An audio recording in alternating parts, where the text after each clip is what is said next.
segala keadaan. Waktu berlimpah maupun kurang, tetap Yesus yang mempesona hatiku. Dia beri damai dan kesempatan baru. Di setiap musim kehidupan, waktu ku kuat maupun lemah, tetap Yesus yang mempesona hatiku. Dia beri damai dan kesempatan baru.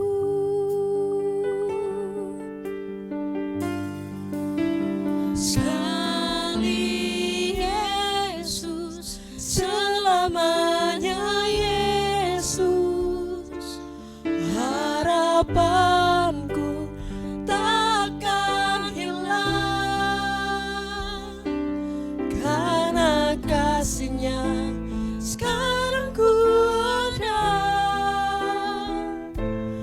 Oh Yesusku, ku cinta Kau selamanya.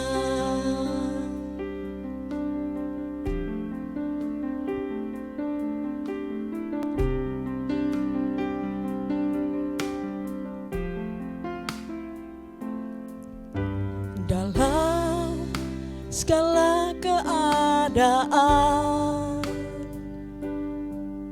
waktu berlimpah maupun kurang, tetap Yesus yang mempesona hatiku. Dia beri damai dan kesempatan baru. Di setiap musim kehidupan, waktu ku kuat maupun lemah, tetap Yesus yang mempesona hatiku. Dia beri hidup dan kesempatan baru. Sekali Yesus, selamanya Yesus. Harapanku takkan hilang, karena kasih-Nya sekarang ku ada. Oh Yesusku, ku cinta Kau selamanya. Sekali Yesus, selamanya Yesus. Harapanku takkan hilang, karena kasih-Nya sekarang ku ada. Oh Yesusku, ku cinta Kau selamanya.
cinta Kau selamanya.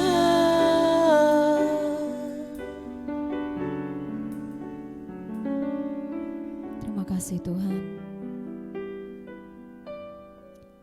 Kami bersyukur Tuhan, Kau Allah yang selalu ada buat kehidupan kami, bahkan dalam segala keadaan kami.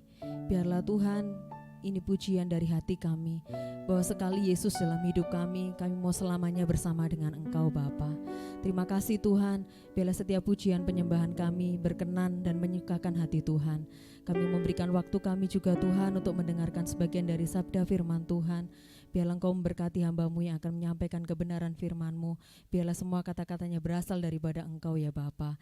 Kami siap memberikan hati pikiran kami hanya kepada Tuhan. Terima kasih Tuhan, kami serahkan pemberitaan firman Tuhan ke dalam tangan Tuhan yang penuh kuasa. Ini di dalam nama Tuhan Yesus kami sudah berdoa dan mengucap syukur. Haleluya, amin.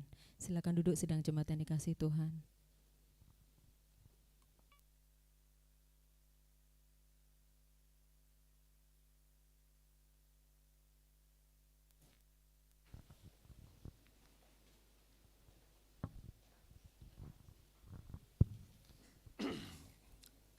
Salam Bapak Ibu. Ya, sangat menyenangkan kita masih bisa bersama-sama ya dalam ibadah pagi hari ini. Hari ini kita akan bicara tentang ketenangan di dalam Tuhan, dan judul sudah terpampang di depan ya, tenang walau dalam tekanan. Dasar motivasi saya untuk menyampaikan kebenaran firman Tuhan ini oleh karena beberapa waktu yang lalu saya membaca sebuah tulisan yang mengatakan bahwa hari-hari ini dunia itu mengalami pandemi dalam kesehatan mental. Sehingga ada banyak diskusi ilmiah yang membahas tentang kesehatan mental. Ada banyak orang yang mengalami berbagai macam problem tentang kesehatan mental dan seringkali tidak kita sadari. Kadang-kadang kita pun juga mengalami hal-hal yang seperti ini. Itu sebabnya Bapak Ibu yang dikasihi Tuhan, kita akan membahas apa yang firman Tuhan katakan ketika tekanan-tekanan di dalam hidup itu begitu menyeruak dalam kehidupan kita. Yang kedua Bapak Ibu, kalau Bapak Ibu melihat gambar yang terpampang di depan Bapak Ibu, mungkin sepintas gambar ini kurang menarik, tetapi sebetulnya ini adalah gambar yang sangat terkenal. Gambar ini adalah gambar yang memenangkan lomba yang dilakukan oleh Museum Gallery Art di Amerika Serikat. Lomba lukis yang judulnya itu adalah Damai. Nah, ketika ada banyak lukisan yang masuk ke juri yang akan menunjuk siapa pemenang dari lukisan itu, banyak orang berharap bahwa lukisan damai itu menggambarkan misalkan laut yang tenang tanpa ombak, ya kan? Kemudian ada cakrawala yang indah, ada sebentuk pelangi, mungkin begitu. Atau lukisan yang menggambarkan keindahan ketenangan di gunung yang mungkin pagi-pagi ada matahari yang mulai terbit dari fajar dan menggambarkan sebuah keindahan dari yang namanya kedamaian. Tetapi ketika juri memutuskan pemenang daripada lomba lukis yang judulnya Damai, adalah lukisan yang seperti terpampang di depan Bapak Ibu, banyak orang kemudian bertanya-tanya, apa kaitannya damai dengan gambar ini? Orang yang melihat sepintas akan gambar ini jelas tidak akan menemukan apa yang dimaksud dengan kedamaian. Karena gambar itu menggambarkan sebuah ombak yang bergelora, ya, gambaran daripada badai dan sebagainya. Tetapi ketika orang-orang mengamati secara detail akan gambar ini, mereka menemukan ada satu celah di bukit yang digambarkan itu, ada seekor burung yang sedang mengerami anak-anaknya, dan burung itu tidak terpengaruh oleh derasnya ombak, badai yang ada di sekitarnya. Mereka duduk dengan tenang di dalam kebersamaan antara induk dengan anaknya. Gambar yang saya maksud di belakang saya ini adalah gambar yang ada lingkarannya. Itu adalah kalau kita di zoom lebih dekat, itu adalah gambar burung yang sedang mengerami anaknya di tengah badai ombak yang ada di sekitarnya. Lukisan ini begitu dimenangkan dalam lomba lukis yang bertemakan damai, menjadi lukisan yang sangat viral, yang sangat terkenal di mana-mana, yang memberikan gambaran kepada kita tentang konsep kedamaian dalam versi Alkitab. Bahwa yang namanya damai, yang namanya tenang, bukan oleh karena situasi yang ada di luar kita, tetapi tenang atau damai itu oleh karena ada sesuatu yang menjamin dalam kehidupan kita. Hari ini kita bicara tentang tenang walau dalam tekanan. Bapak Ibu, kalau kita bicara tentang tekanan, kita akan menemukan ada banyak tokoh-tokoh Alkitab yang mengalami tekanan-tekanan dalam kehidupannya, stres, depresi, frustrasi dalam kehidupannya. Bahkan beberapa waktu yang lalu saya pernah sampaikan tentang Daud yang kalau dalam dunia medis hari ini disebut sebagai schizofren, mengarah kepada kegilaan oleh karena tekanan yang sedemikian berat dalam kehidupan dia. Hari ini saya akan menampilkan 3 tokoh Alkitab yang menggambarkan bagaimana mereka mengalami tekanan-tekanan dalam hidup yang sedemikian luar biasa. Yang pertama Bapak Ibu, tokoh yang sudah sangat terkenal yang kita tahu ya, namanya adalah Ayub. Ayub adalah seorang pria yang mengalami kehilangan total dan rasa tidak dimengerti. Hartanya ludes, anak-anaknya meninggal, istrinya meninggalkan dia. Dan di dalam keadaan yang seperti itu, ketiga sahabatnya datang kepada dia dan memberikan ucapan-ucapan, nasihat-nasihat yang mestinya bertujuan baik, tetapi nasihat-nasihat itu adalah nasihat-nasihat yang tidak mengerti apa yang menjadi persoalan Ayub. Sehingga Ayub merasa bahwa hidup saya ini kok enggak ada yang mengerti apa yang terjadi dalam kehidupan saya. Dan apa yang terjadi Bapak Ibu? Ketika Ayub mengalami kondisi yang seperti ini, dia kemudian menuliskan pada Ayub pasal 3 ayat 1 dan ayat yang kedua, demikian firman Tuhan. Di dalam ayat pasal 3 ayat 1 sampai 2 dikatakan, sesudah itu Ayub membuka mulutnya dan mengutuki hari kelahirannya. Maka berbicaralah Ayub, biarlah hilang lenyap hari kelahiranku, dan malam yang mengatakan, seorang anak laki-laki telah ada dalam kandungan. Saudara yang dikasihi Tuhan, apa yang dialami Daud bukan perkara yang ringan. Di awal dari kisah Ayub, Ayub pasal pertama, diceritakan Ayub adalah seorang yang sukses, pria yang paling kaya di daerah utara. Dia memiliki peternakan ladang yang begitu luas, anak-anaknya mengasihi dia punya istri yang cantik. Singkat kata, pria yang namanya Ayub ini adalah pria idaman bagi banyak orang. Luar biasa kekayaannya. Tetapi ketika Tuhan mengizinkan pencobaan itu datang dalam kehidupan Ayub, Ayub dibuat betul-betul menjadi pria yang serendah-rendahnya. Hartanya dalam sekejap hitungan jam lenyap, terbakar, mati, dan lain sebagainya. Dalam kondisi yang seperti itu, keluarga yang mestinya menjadi penghiburan daripada Ayub mengalami juga permasalahan. Anak-anaknya tiba-tiba meninggal semua. Dan kemudian harapan terakhir dari seorang suami untuk mendapatkan hiburan, kekuatan daripada istrinya kemudian berkata, kutukilah Tuhanmu, kutukilah Allahmu, dan kemudian matilah engkau. Saudara pernah bayangkan enggak kalau kejadian itu menimpa dalam kehidupan kita? Orang-orang yang kita kasihi, apa yang kita andalkan, tiba-tiba lepas dari kehidupan kita. Bayangkan kalau kita menjadi orang yang seperti Ayub, yang selama ini berpikir bahwa hartaku sedemikian banyak, kekayaanku sedemikian luar biasa. Bahkan aku terkenal sebagai seorang pria yang paling kaya di daerah utara. Apa yang kurang dalam kehidupan saya? Tapi tiba-tiba Tuhan mengizinkan Ayub mengalami keterpurukan yang begitu dalam.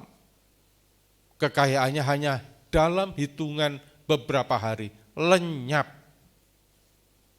Anak-anak yang dia kasihi, yang menjadi sumber sukacita dia, dipanggil oleh Tuhan. Dan istrinya juga meninggalkan dia. Saudara yang terkasih, tekanan mental yang dialami oleh Ayub ini,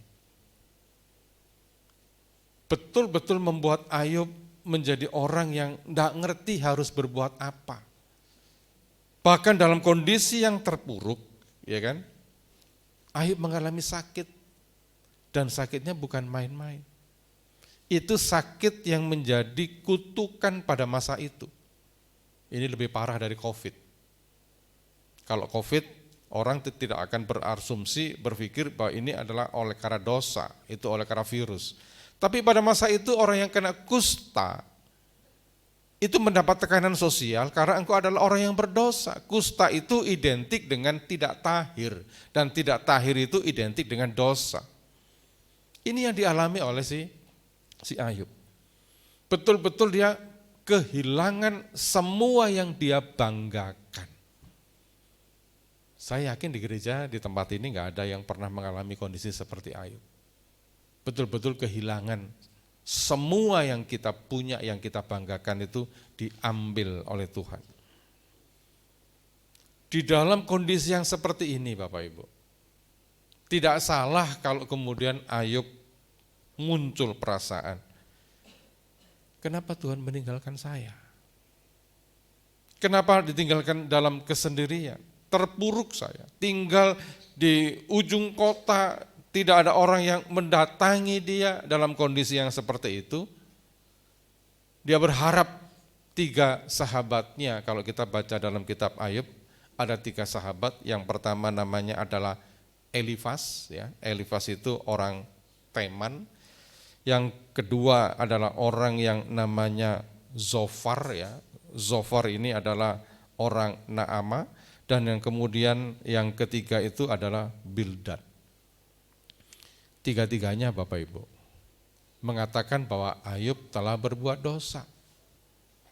3-tiganya berkata bahwa Ayub adalah orang yang telah melakukan kesalahan. Jelas Ayub nggak bisa terima gitu loh. Apa salah saya? Setiap saat saya memberikan korban persembahan kepada Tuhan. Saya mengajarkan keluarga saya prinsip-prinsip kebenaran firman Tuhan. Tapi ketika saya dalam kondisi yang terpuruk, miskin, penuh dengan penyakit kusta, orang-orang mengutuki dia dan berkata, bertobatlah engkau Ayub. Saudara, persepsi masyarakat seringkali mengkonotasikan orang yang mengalami keterpurukan itu dengan hukuman, dengan dosa. Sehingga berkata, bertobatlah engkau, ya. Kembalilah kepada jalan yang benar dan lain sebagainya. Ini yang dialami oleh Ayub. Nah hari ini seperti yang saya bilang, saya ingin gambarkan kondisi Ayub itu begitu dalam, dan di antara kita nggak ada yang mengalami kondisi yang seperti Ayub. Dari orang yang top gitu, kemudian oleh Tuhan dijungkir balikkan menjadi orang yang paling bawah. Dia tidak sekedar miskin, tapi keluarganya meninggalkan dia, dan dia dalam kondisi yang amat sangat sakit parah. Apa pesan moral pertama buat kita Bapak Ibu? Jangan pernah sombong dengan apa yang kita punya. Kekayaan yang begitu luar biasa, kalau Tuhan ambil hanya dalam tempo beberapa saat habis. Tetapi yang saya ingin tampilkan pada pagi hari ini tentang Ayub adalah, ini pribadi orang yang betul-betul mengalami kehilangan total yang luar biasa, yang kita nggak pernah ngalami. Ada orang yang mungkin meninggalkan kita, tapi Tuhan masih memberikan penghiburan, ada orang lain lagi yang memberikan dukungan kepada kita. Mungkin kita kehilangan orang yang kita cintai, kehilangan suami, istri, anak, dan sebagainya. Tapi Tuhan masih mengizinkan ada orang-orang yang bisa mendukung kita, yang mendukung kita, memberikan kekuatan kita di dalam kesulitan itu. Tapi Ayub nggak ada Bapak Ibu, bahkan sahabatnya meninggalkan dia, bahkan istrinya mengutuki dia. Ayub betul-betul tokoh yang mengalami kehilangan total total, nggak ada apa-apa. Tokoh yang kedua Bapak Ibu, Yunus. Adakah saudara yang pernah mengalami kekecewaan rohani? Saya yakin kekecewaan itu kalau dibandingkan dengan Yunus tidak sepadan Bapak Ibu. Yunus adalah orang yang mencintai Tuhan. Yunus adalah orang saleh. Yunus adalah seorang nabi Tuhan. Dan satu kali Tuhan berkata kepada Yunus, Yunus, pergilah ke kota Niniwe. Kota yang penuh dengan dosa, maksiat, dan lain sebagainya. Dan engkau harus berkhotbah ke sana untuk membuat orang Niniwe bertobat dan aku akan selamatkan. Saudara, saya ingin sedikit gambarkan, siapakah orang-orang di Niniwe ini?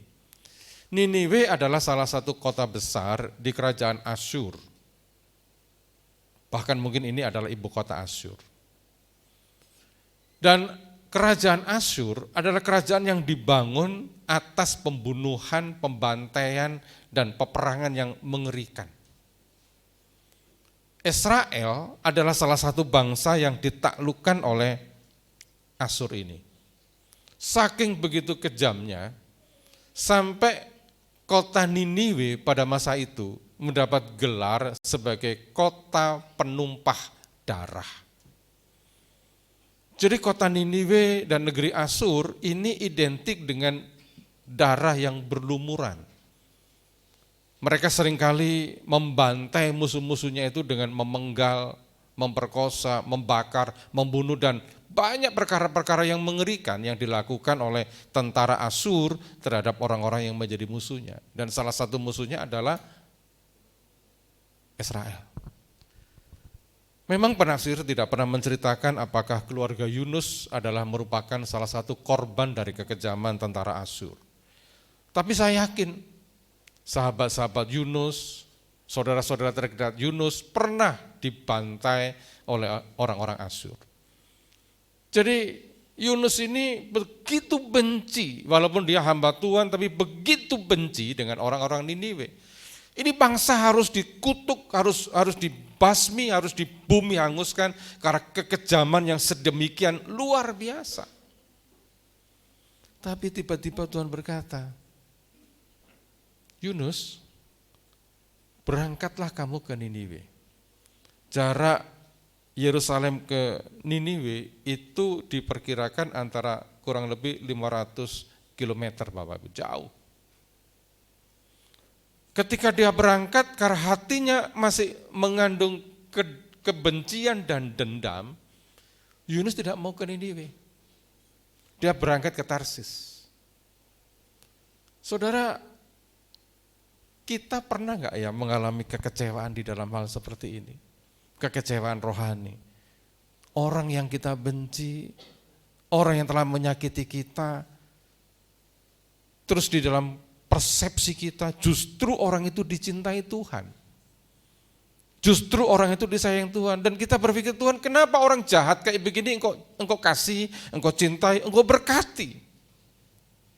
Dan ketika dia semakin diberkati, Tuhan berkata kepadamu, datang kepada dia, doakan dia, ulurkan tanganmu supaya dia mendapatkan keberkatan dari saya. Kira-kira saudara enggak mengalami konflik enggak menghadapi cara kerja Tuhan yang seperti ini? Loh Tuhan, orang Niniwe itu telah menyakiti saya. Saudara saya telah dibantai, anak saya mungkin telah disakitin, keluarga saya berantakan karena dia. Engkau sekarang suruh aku untuk datang dan memberkati dia. Loh bagaimana mungkin? Apa dikatakan Yunus? Dia pergi, saudara. Kekecewaan Yunus begitu luar biasa. Sampai di dalam Yunus 4 ayat yang ketiga. Perhatikan teks ini Bapak Ibu. Jadi sekarang ya Tuhan, cabutlah kiranya nyawaku. Karena lebih baik aku mati daripada hidup. Dalam kondisi tekanan mental yang luar biasa, depresi yang luar biasa, karena dia harus mengampuni orang yang telah menyakiti dia, mendoakan, memberkati orang yang telah menyakiti dia. Dia katakan, aku gak bisa Tuhan, cabut saja nyawaku. Saya yakin kita juga nggak pernah ngalami hal yang seperti ini Bapak Ibu. Tapi ini contoh Alkitab kepada kita. Ada orang-orang yang mengalami kekecewaan rohani sampai sedemikian dalam, dan di dalam tekanan mental yang begitu luar biasa, sampai ada kecenderungan untuk ingin bunuh diri. Cabut saja nyawaku. Mendengar kata bunuh diri kok saya jadi teringat beberapa waktu yang lalu ada berita viral ya, kalau nggak salah Bapak Ibu baca di media sosial. Ada seseorang yang baru diterima kerja di sebuah perusahaan yang bagus, ya kan? Baru 2-3 bulan dia bekerja, menjatuhkan diri dari lantai atas ke bawah dan mati. Usut punya usut, selidik punya selidik, ternyata dia mengakhiri hidupnya karena nggak tahan tekanan kerja di tempat dia, di mana dia bekerja, bunuh diri. Saya hanya berpikir Bapak Ibu, tekanan-tekanan seperti itu tidak hanya di tempat kerja. Dalam setiap aspek kehidupan kita ada banyak tekanan-tekanan itu. Persoalannya adalah orang itu enggak tahu jalan keluar bagaimana mengatasi tekanan itu, sehingga yang dia pikirkan bunuh diri, habis perkara, selesai. Apakah orang percaya juga ngalami kayak begitu? Iya juga, ini loh Yunus. Dalam tekanan depresi yang sedemikian berat, Yunus berkata, Tuhan, aku enggak kuat, cabut saja nyawaku, karena lebih baik aku mati daripada hidup. Yunus mengalami depresi, kenapa? Karena justru Tuhan menunjukkan belas kasihan kepada musuhnya, kepada orang yang dibencinya. Kalau ada di antara kita yang mengalami kayak begini Bapak Ibu, cepat-cepat bertobat. Iya kan? Jangan sampai kita iri karena orang yang kita benci itu semakin diberkati Tuhan. Itu cara kerja Tuhan yang kadang kita nggak ngerti. Kenapa orang brengsek justru Tuhan berkati, kita nggak tahu. Dan itu yang membuat Yunus menjadi depresi. Yang berikutnya apa yang bisa saya katakan di sini? Tekanan mental, ya, itu seringkali muncul oleh karena kekecewaan kita terhadap cara kerja Tuhan. Kadang kita nggak ngerti gimana sih cara kerja Tuhan itu. Kok bisa ya orang model kayak begitu kok diberkati dengan luar biasa. Anak istrinya makmur, anak-anaknya makmur. Kok bisa orang model kayak begini? Kita nggak ngerti cara kerja Tuhan, dan justru orang yang terus mengalami progres semakin bagus adalah orang yang pernah nyakitin kita. Idealnya kalau orang yang nyakitin kita ya dibunuh oleh Tuhan, dipersulit hidupnya, kan begitu. Tapi enggak. Jadi Bapak Ibu yang dikasih Tuhan pada kesempatan pagi hari ini, jangan izinkan depresi, tekanan mental itu mengintimidasi kita gara-gara kita benci dengan seseorang dan ternyata orang itu disayang Tuhan. Yunus ya mengalami konflik batin karena kekecewaan ini. Yang berikut Bapak Ibu, Yeremia. Ini tokoh yang luar biasa, tokoh ya kalau saya bilang tokoh paradoks ya. Karena kalau kita belajar teologi ya, ini Yeremia ini termasuk dalam kelompok nabi-nabi besar ya. Nah, apa yang terjadi? Ini adalah contoh hamba Tuhan yang tidak bisa dikatakan sukses di dalam pelayanannya, dalam kacamata kita. Hari ini kalau kita berpikir pelayanan sukses itu apa sih? Dia terkenal, gerejanya gede, ribuan orang datang kepada dia, wah ini berhasil ini. Pendeta si A, si B dan sebagainya itu berhasil karena besar. Kita terpukau dengan apa yang besar-besar kayak begitu. Hari ini saya tampilkan satu orang hamba Tuhan yang luar biasa, yang disebut sebagai nabi besar dalam perjanjian lama, tetapi tidak pernah satu kali pun khotbahnya membuat orang bertobat. Satu kali pun, enggak pernah. Setiap kali dia menyampaikan kebenaran firman Tuhan, orang kemudian berusaha untuk merajam dan menghukum dia. Jadi kalau hari ini ada orang yang kagum dengan pelayanan yang gede, luar biasa dan sebagainya, back to Bible, lihat Alkitab. Keberhasilan, kebesaran tidak ditentukan dari apa yang kita lihat. Seringkali kita terpukau Bapak Ibu. Wow, gereja ini gede, besar, hamba Tuhannya terkenal, pelayanannya hebat, ribuan orang bertobat, dan kita anggap itu sebagai sebuah keberhasilan. Cara pandangmu itu masih cara pandang duniawi dan manusiawi sekali. Yeremia, nabi yang tidak pernah membuat satu orang pun bertobat. Coba perhatikan, di dalam kelelahan dia dalam pelayanan, apa yang dikatakan? Hampir sama seperti Yunus tadi. Yeremia 20 ayat 14 berkata begini Bapak Ibu. Terkutuklah hari ketika aku dilahirkan. Biarlah jangan diberkati hari ketika ibuku melahirkan aku. Terkutuklah orang yang membawa kabar kepada bapakku dengan mengatakan seorang anak laki-laki telah dilahirkan bagimu yang membuat dia bersuka cita dengan sangat. Tiga-tiganya itu mengutuki hari kelahirannya Bapak Ibu. Dan kalau kita mau baca Alkitab Yeremia lebih dalam Bapak Ibu. Yeremia itu pernah berdoa kepada Tuhan dengan sangat provokatif. Dia berdoa kepada Tuhan dengan mengatakan demi Tuhan, ketika aku tidak mau memberitakan firman-Mu, ketika aku tidak mau menyampaikan pesan-Mu, Engkau membakar tulang dan darahku. Engkau memaksa aku. Saudara, bagaimana Yeremia tidak mengalami dilema?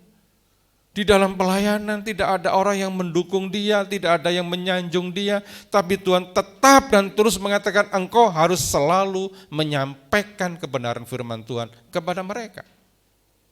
Coba bayangkan Bapak Ibu, kalau kita berdiri sebagai seorang pelayan Tuhan, sebagai hamba Tuhan, entah guru sekolah minggu, pemuda, hamba Tuhan, penginjil, pendeta, atau apapun.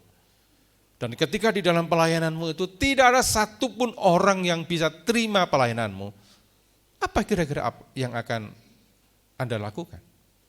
Pasti mundur. Toh nggak ada yang mau dengar saya kok, gitu loh. Pelayanan saya nggak diterima kok. Saya khotbah nggak ditanggapi kok. Saya gagal terus, gagal dan gagal. Saya nggak bisa apa-apa. Dan ketika engkau mau mundur, Tuhan berkata, enggak, maju terus. Kalau engkau mundur, ya, aku hukum engkau. Apa enggak stres? Iya kan? Hamba Tuhan itu banyak tantangan Bapak Ibu. Banyak orang berpikir hamba Tuhan itu hidupnya nyaman-nyaman saja, ya, cuma hari Minggu khotbah, ya. Anda lihat kayak saya gitu kan, oh enak Pak Britono hari Minggu khotbah, ya, habis itu senyum-senyum, haleluya, haleluya. Gak sesederhana itu Bapak Ibu. Ada banyak beban mental yang dialami oleh seorang hamba Tuhan. Jelas kalau saya dibanding Yeremia gak ada apa-apanya. Yeremia jauh lebih menderita dibanding saya. Kalau saya khotbah hari ini, paling tidak ada 100 orang lebih yang dengar khotbah saya. Yeremia gak ada Bapak Ibu. Sampai ketika dia dikejar-kejar oleh musuh-musuhnya, Yeremia itu melarikan diri ke Mesir. Dan dia mati di tanah Mesir. Bagi orang Israel Bapak Ibu, kematian di luar tanah perjanjian itu kehinaan. Saudara masih ingat mungkin Yusuf, raja muda di Mesir. Ketika dia meninggal, dia kasih pesan kepada anak-anaknya, kalau satu kali engkau kembali ke tanah perjanjian, bawa tulang belulangku untuk engkau kuburkan di tanah leluhurku. Yeremia enggak ngalami itu. Dia mati di Mesir. Dia lelah di dalam pelayanan. Hari ini bagi para pelayan Tuhan yang lelah dalam pelayanan, bebanmu enggak seberat yang dialami oleh Yeremia. Ya kan? Tekanan mental yang dihadapi oleh Yeremia karena dia mengalami penolakan yang terus-menerus sepanjang hidup. Pesan-pesan kenabiannya tidak diabaikan, dia dipenjara, dia diolok-olok. Dan yang paling berkesan di dalam ingatan saya adalah ketika Yeremia harus masak, bahan bakarnya itu dari tai manusia. Ada di sini yang pernah ya ngumpulin tai kering gitu ya, terus bikin masak soto? Ada enggak? ya kan? Mungkin yang ada di peternakan sapi gitu di rumahnya gitu ya, kumpulin teletongnya gitu, dijemur kering, ya, dibakar untuk bikin rawon, gitu. Nggak ada kan? Paling nggak kita pakai kayu ya, kalau nggak pakai kayu, gas LPG begitu. Jadi Yeremia mengalami semua kelelahan itu, tetapi perhatikan baik-baik. 3 orang yang saya sebutkan tadi, dalam tekanan yang begitu dalam tindisan yang berat itu, tidak ada cerita dia meninggalkan Tuhan. Kenapa? Saya ingin kutip firman Tuhan yang ada di dalam Mazmur 62 ayat yang kedua, Bapak Ibu. Ayo kita baca bareng-bareng ya, luar biasa ayat ini ya. 1, 2, 3. Hanya dekat Allah saja aku tenang, daripadanya lah keselamatanku. Hanya dialah gunung batuku dan keselamatanku, kota bentengku, aku tidak akan goyah. Amin. Siapa yang ngomong? Daud. Siapa Daud? Orang yang pernah pura-pura gila. Dalam kondisi stres yang begitu dalam karena dikejar-kejar oleh Saul, dia harus melarikan diri ke suatu tempat yang dimana tempat itu adalah musuh-musuh dia, dan oleh karena tekanan yang begitu berat, Daud pura-pura gila. Ada di sini yang pura-pura gila. Ya, guyang-guyu dewi di omai, ya, mesem gitu. Saya itu punya teman, ya Bapak Ibu. Orang itu kaya. Kaya sekali. Karena dia adalah pemilik SPBU. Saudara tahu kan SPBU ya kan? Kalau orang punya SPBU itu nggak usah cari duit datang sendiri karena tiap orang antri beli bensin. Tapi oleh karena tekanan kerja, dia mengalami schizofren. Bapak Ibu tahu schizofren? Schizofren itu adalah gejala psikis yang mengarah pada, kalau orang awam ngomong, gila. Kaya dia, tapi gila. Kan mending kita nggak kaya tapi waras. Amin ya. Ketika saya konseling itu dalam hati saya juga cekikian gitu loh. Nggak berani keluar rumah. Takut apa? Jatuh kemudian mati. Ya kan? Hidupnya betul-betul terikat dengan penyakitnya. Nah, Daud ngalami kayak begitu. Dalam kondisi stres, depresi yang begitu dalam, Daud kemudian menuliskan sebuah ayat yang menjadi kekuatan buat kita semua. Apa yang ditulis? Hanya dekat Allah saja, aku tenang. Kata hanya, Bapak Ibu, dalam bahasa Ibraninya itu ditulis dengan ak. Kata ak itu artinya sesuatu yang bersifat eksklusif. Tidak ada pilihan yang lain. Satu-satunya yang membuat orang tenang hanya dekat Allah saja. Amin. Engkau nggak bisa mengandalkan apapun yang engkau miliki. Engkau mau mengandalkan hartamu. Ayub mengalami hartanya disita oleh Tuhan. Ya kan? Mengandalkan kesalehanmu seperti Yunus, Tuhan tenggelamkan itu Yunus. Ya kan? Atau tadi yang terakhir seperti Yeremia yang disertai Tuhan terus-menerus. Tuhan berikan kegagalan dan kegagalan. Sebagai hamba Tuhan hanya ingin saya katakan Bapak Ibu, hartamu, kedudukanmu, jabatanmu, kesalehanmu, kerohanianmu tidak menjamin kedamaianmu. Yang menjamin kedamaianmu satu-satunya adalah Tuhan. Amin. Maka Tuhan berkata, hanya dekat Allah saja aku tenang. Dan apa yang terjadi Bapak Ibu? Ketika ketiga orang ini melakukan apa yang dikatakan oleh firman Tuhan, hanya dekat Allah saja aku tenang. Perhatikan baik-baik. Ketiga-tiganya itu mengalami pemulihan dari Tuhan. Ayub yang kehilangan. Yang kehilangan total, dan sakit, istrinya meninggalkan dia, miskin, ya anak-anaknya mati semua. Di dalam Ayub pasal 23 ayat yang ke-10, di dalam puncak penderitaannya, apa yang ditulis oleh Ayub? Dia berkata begini Bapak Ibu, karena ia tahu jalan hidupku, seandainya ia menguji aku, aku akan timbul seperti emas. Ayub tahu betul. Dalam keterpurukan, dalam keterbelakangan, pada satu titik tertentu, Tuhan akan memberikan pemulihan. Kuncinya apa? Hanya dekat Allah saja. Tidak meninggalkan dia. Dalam kekecewaan tetap bersama dengan Tuhan. Dan ketika tetap di dalam perlindungan Tuhan, Ayub kemudian menuliskan, Tuhan tahu jalan hidupku. Tuhan tahu cerita hidupku. Kalau hari ini aku mengalami berbagai macam persoalan, mengalami berbagai pergumulan, tapi Tuhan tahu jalan hidupku. Dan pada akhirnya yang terjadi adalah happy ending.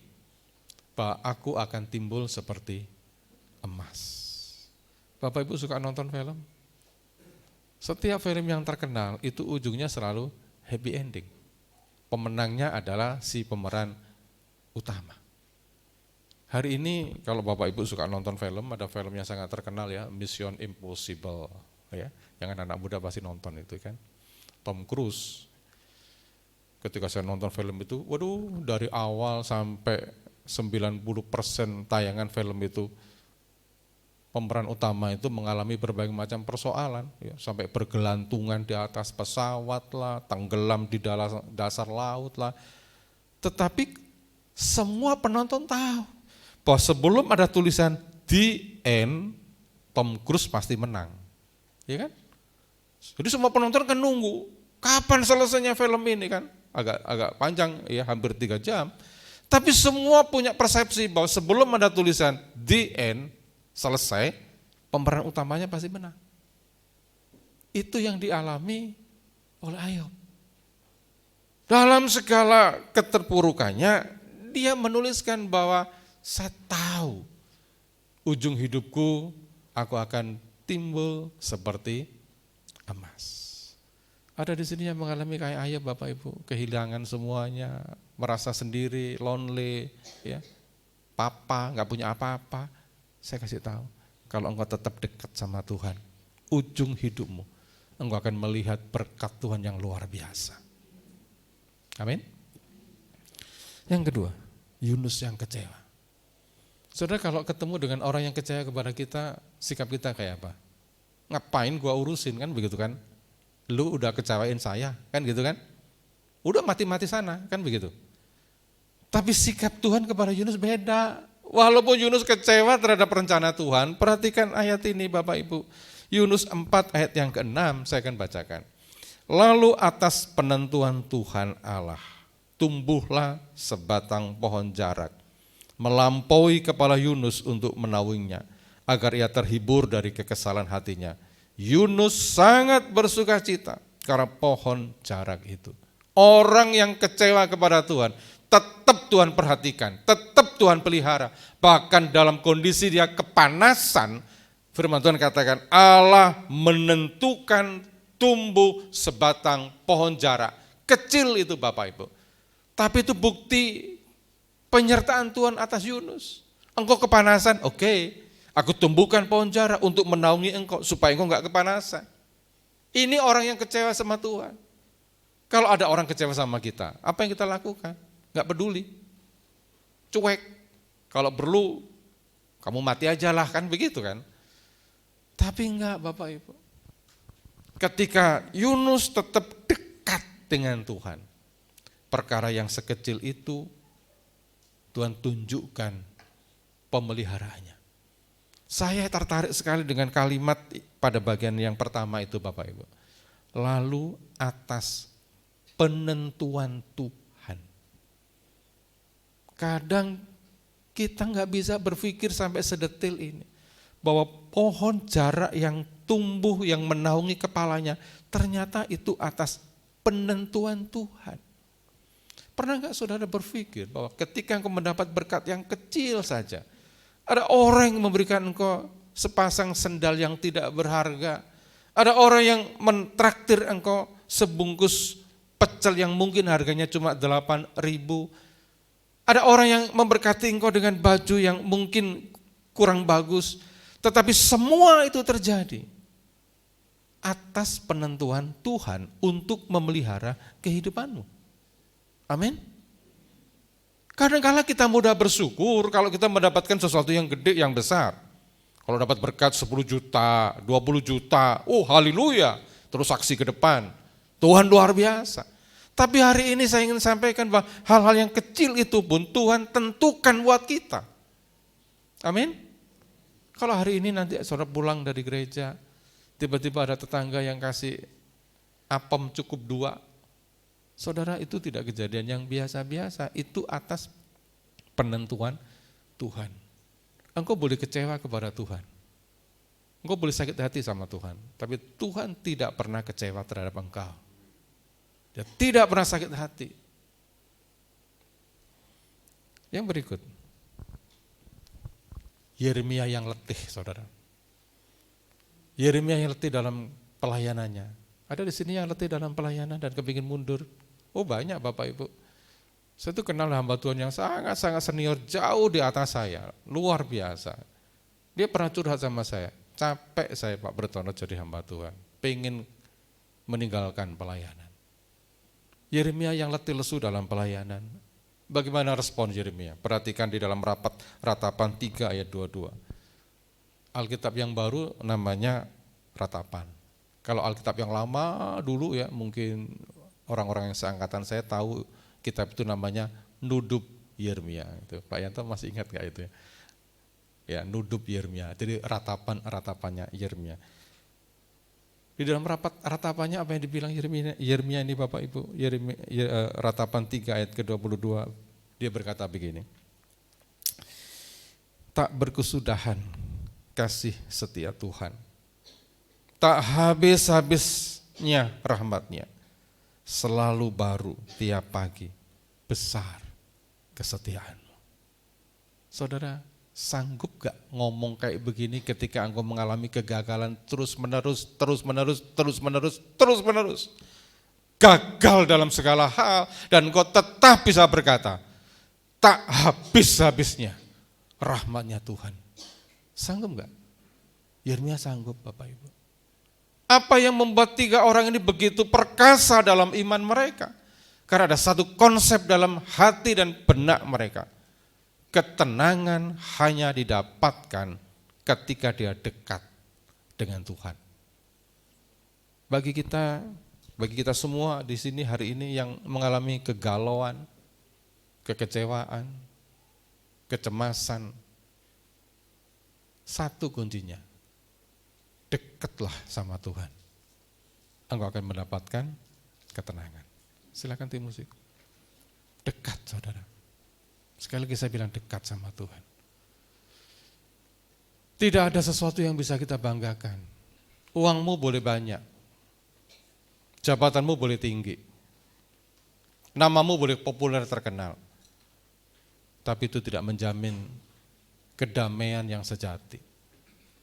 Kedamaian hanya oleh karena kita dekat kepada Tuhan. Mendekatlah kepada Tuhan. Tuhan memberkati.